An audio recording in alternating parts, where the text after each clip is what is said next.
Walang pinagtatalunan, walang away. Dahil ang COMELEC, paano natin may pagbawal yung campaigning doon sa labas ng embahada natin? Hindi naman natin teritoryo yun eh. So halimbawa sir, may mga... Wala tayong jurisdiction sa mga tao nagsasalita. Foreigner ba o Pilipino ba? Doon sa palengke ng Riyadh. Anong authority ng COMELEC sa palengke ng Riyadh? Wala. Pero ang pinagbabawal ng COMELEC sa campaigning doon sa loob ng ating embahada, konsulada, o kaya voting center where the election is actually taking place, like the Bayanihan Center in Hong Kong.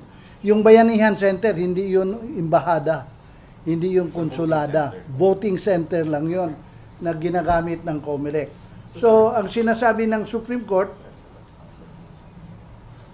bawal ang mag-campaign abroad except dito sa loob ng embahada, konsulada at voting centers na siya naman talagang pinagbabawal natin. So, walang away ito, walang away.